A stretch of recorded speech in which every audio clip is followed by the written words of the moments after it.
he had dropped out of school. To make the matter worse, our dad left us. We used to lack what to eat, but I'm encouraging friends who are disabled like me that never lose hope.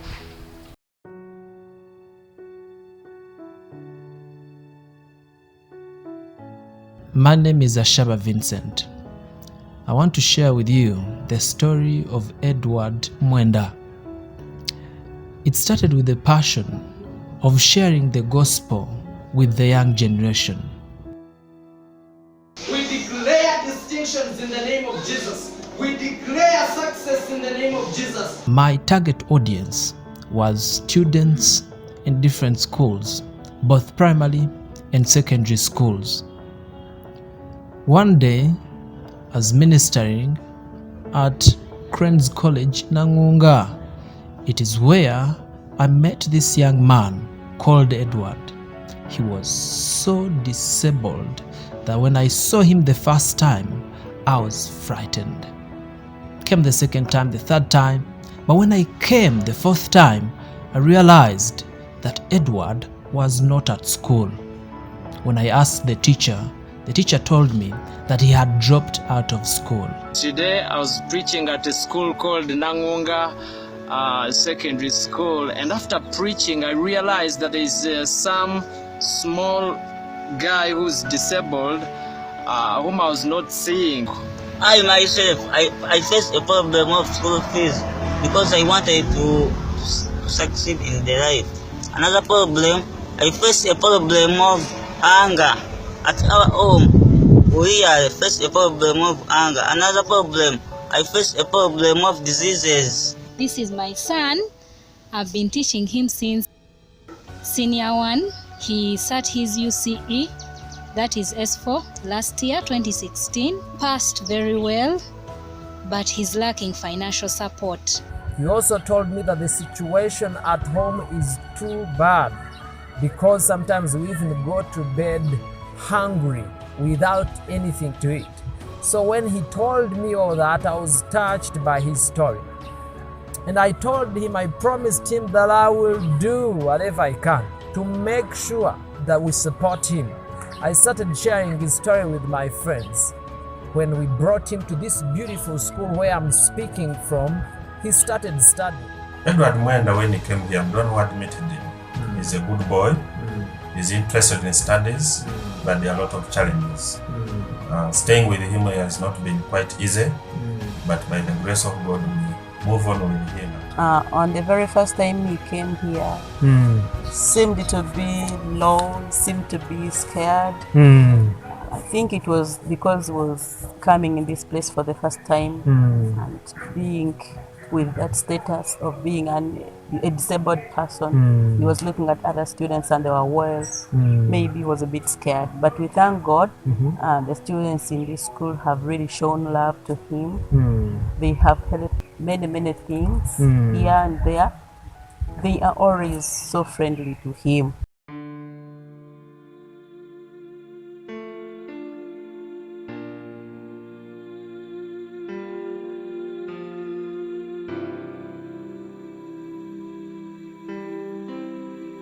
One of the biggest challenges that Edward faced when he was in his senior 5 and senior 6 was that he used to get sick a lot. I faced a problem of diseases. Continuously fall sick. Almost, you can't take 2 weeks without seeing him sick, without him visiting the sick bed. The only problem he has is that sometimes he feels sick. Yeah, Mwenda, she's sick. First of all, get malaria, typhoid, and cough. I did not take 2 weeks without receiving a call telling me that Edward is sick, come and take him to the hospital. And I would come and take him to the hospital. Sometimes just send money for medication. But we really thank God that Hope Christian High School was able to take care of Edward when he was still there. Then we made the nurse to come on the team of people to take care of Mwenda. So whenever that boy falls sick, those people raises some money. If the money raised is not enough, if it's not enough, then of course we have to call you to find a solution to that. Mwenda wants to study, but he's sickly. And he needs to be loved. In the state in which he is, he needs to be loved.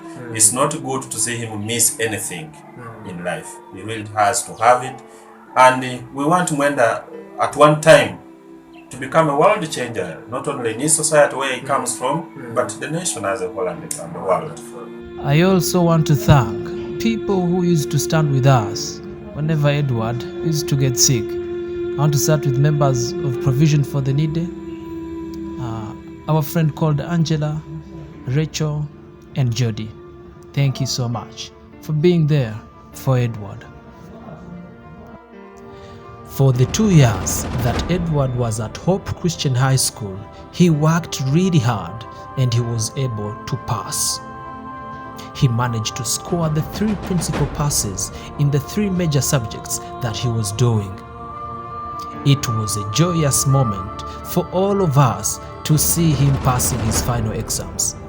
Hello friends, I'm Edward. Today I received my senior 6 results and I performed well. I got 3 principal passes. This means that Edward was qualified to go to the university.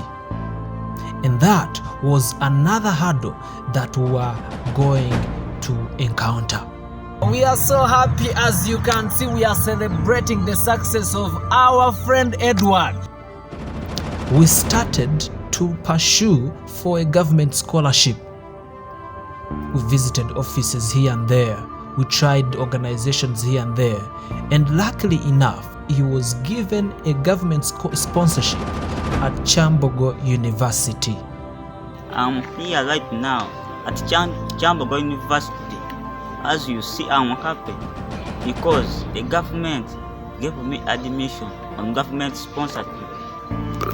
I'm happy, as you can see. Greetings from Chambogo University, where we are right now, and I'm with Edward.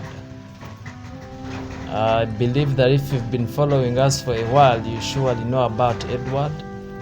Edward is on to share with us his experience. He's in his 2nd year right now. He's on to tell us how everything is going. Edward, good morning. Good morning, sir. So how are you? I am fine. That's very good. Tell us, how is life? How is here? How are studies? Yeah, right now I am at Chambogo University pursuing my bachelor's degree in guidance and counseling. I have entered another year 2. Yes. I'm supposed to do this course 3 years. So far, campus life, I have gained more experience. I have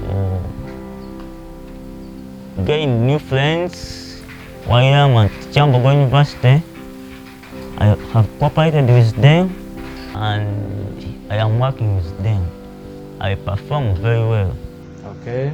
So how did you perform in your previous exams? Yeah, previous exams. So far the results, they are not yet out, but I believe I'm going to perform very well. That's very good. That's impressive. So this course that you're doing, how do you expect it to benefit you and maybe other people? So far some people, they don't know what they call guidance and counseling, but people like me who are doing this course, I have gained more skills, like problem solving skills, decision making skills, critical skills, and many others. So I'm going to help people who have difficult in problem solving, decision making skills, even help those people who have got HIV infection. I'm going to give them hope so that they can be well in this world. Okay. So, which means you are gaining skills, you are attaining skills which will be helping you in that field. Yes. So, is this something that you are really passionate about? Yeah, of course. Why? Because I am not doing this course to just to pass it, but I want to gain more experience in my life. So, if I may ask, if we are to relate your experience, what you have gone through, do you think it will also help you to be effective in helping other people in difficulties? Yeah, if I have not done this course, I was badly off, whereby I had a lot of challenges which were experiencing in my life.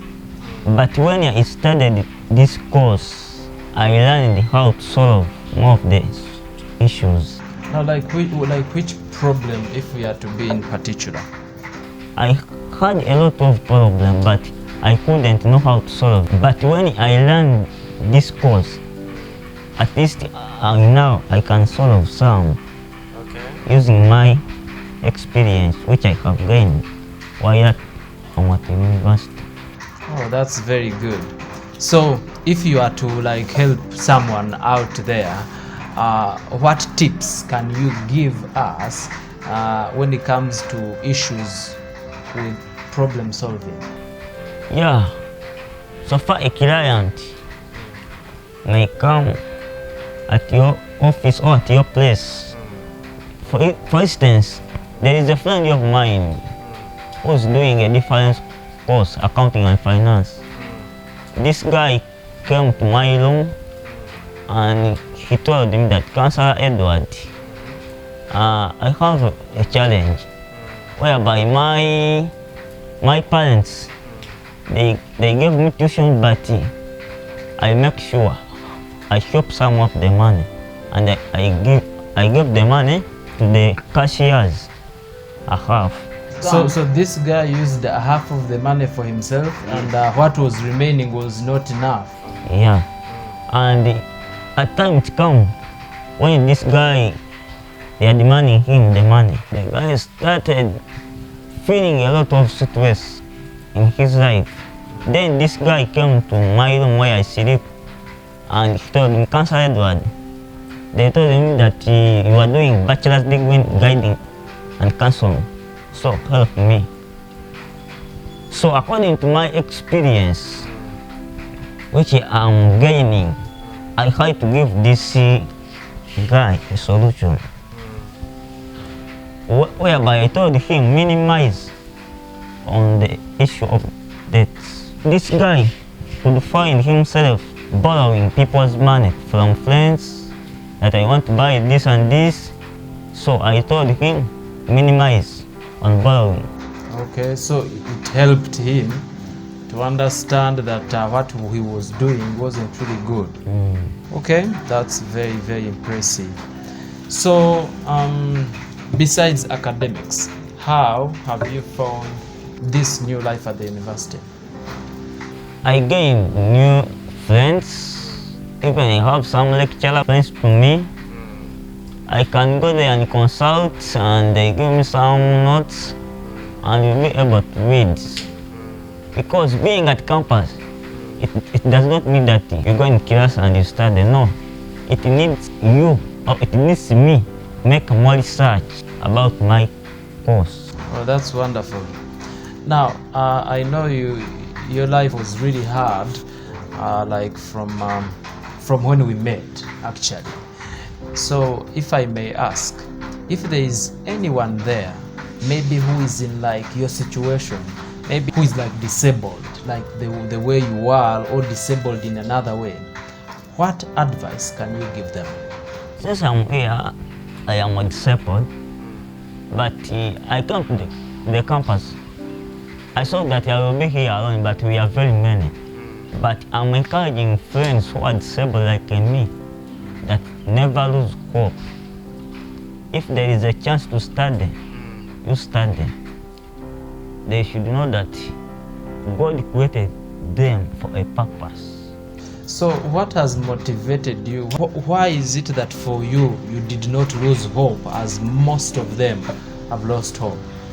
One thing why I did not lose hope, I know God since I was a child. I started going to church, praying to God and believing that one day I will become a wonderful person in this world. That's very impressive. Now, if I may ask, what are the memories that you have when we met the first time? This man found me in a little village where we used to lack what to eat, we used to lack clothes, each and everything. But when I met this man, at least there is some improvement. Because I'm not alone in our family, we are 7. I am the second born, but 2 of us, we are disabled. Whereby our dad, to make the matter worse, our dad left us when I was in senior 2. Well, you heard it from Edward. If he's to have one word, his one word is hope. He's telling us that we should not lose hope no matter what. As a matter of fact, we have moved a long journey with him, as he has told us, but he's encouraging us that no matter what you are going through right now, don't lose hope. It's not the end. I want to thank all the people who have stood with us in helping all our children. We believe in giving our contribution. We believe in doing what we can. As a ministry, this is what we believe.